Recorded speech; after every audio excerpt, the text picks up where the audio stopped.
ব্যক্তি হাঁপানিতে আক্রান্ত হলো, মানে প্রাথমিক অবস্থায় এটা কি করে বুঝবে? মানে বাচ্চারা যদি আক্রান্ত হয়ে থাকে, অভিভাবকদের বোঝার কি কোনো উপায় রয়েছে?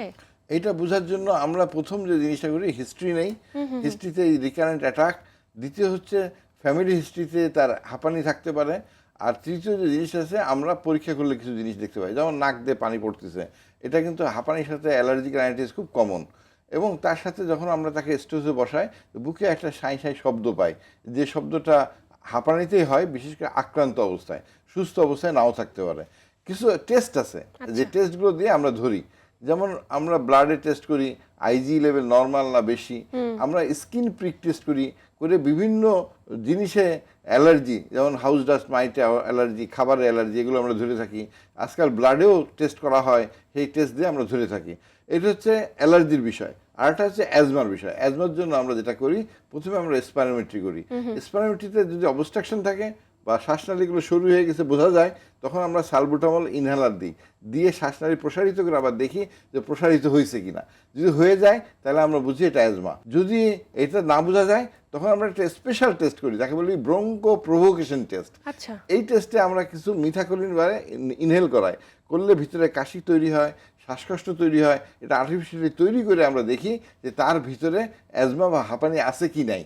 এটা আমরা কারণ অনেকে আছে সাইকোজেনিক, শ্বাসকষ্ট নিয়ে আসে, আমাদের এটা রিভার্সিট করতে হয় যে এটা আসলে হাঁপানি নাকি সাইকোজেনিক। অনেকে আছে ভোকাল কর্ড সিনড্রোম, এখান থেকে শব্দ হচ্ছে এখান থেকে শব্দ হয়, তো শুনলে মানুষ মনে করে হাঁপানি, কিন্তু আসলে শব্দটা উপর থেকে।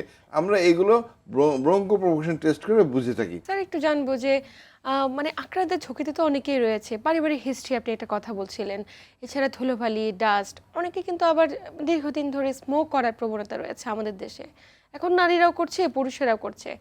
দীর্ঘমেয়াদে যদি কেউ ধূমপান করে থাকে, এটি আসলে অ্যাজমাটাকে বাড়িয়ে তোলার কোনো কারণ হতে পারে কিনা? অবশ্যই, কারণ যে কোনো ট্রিগার দুই ধরনের, একটা হচ্ছে স্পেসিফিক ট্রিগার, যেটা আমরা বললাম অ্যালার্জি থেকে হয়, বিভিন্ন মাইট বা কুকুর বিড়ালের লোম, ঘরের কার্পেটের ধুলা, এগুলো হচ্ছে স্পেসিফিক।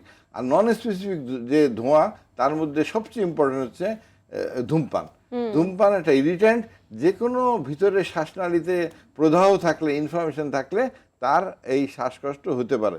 এই জন্য অ্যাজমা রোগীদের শ্বাসকষ্ট হওয়ার একটা ইম্পর্টেন্ট কারণ হচ্ছে ধূমপান করা। একটি বিষয় নিয়ে আসতে চাই এক্ষেত্রে, যে এই যে আপনি তো বললেন যে আর্লি স্টেজ রয়েছে, লেডি স্টেজ রয়েছে অ্যাজমা অ্যাটাক হবার, কিন্তু যারা অ্যালার্জি জনিত অ্যাজমায় ভুগছে, আপনারা সাধারণত কোন কোন রোগীগুলোকে পেয়ে থাকেন যারা আর্লি স্টেজে আসছে? আমাদের দেশে কি আসলে আর্লি স্টেজে রোগীরা আসে? আর্লি স্টেজে সাধারণত জিপিদের কাছে যায় এবং তারা চিকিৎসা নেয়। আমাদের এখানে বলার উদ্দেশ্য হচ্ছে, আর্লি স্টেজে যদি আমরা প্রিভেন্টিভ ড্রাগ, অর্থাৎ অ্যান্টি ইনফ্লামেটরি ড্রাগ, যেটা শ্বাসনালীতে প্রদাহ করে, এটা যদি শুরু করে দেই, তাহলে এটা আর লেট স্টেজ পর্যন্ত গড়ায় না।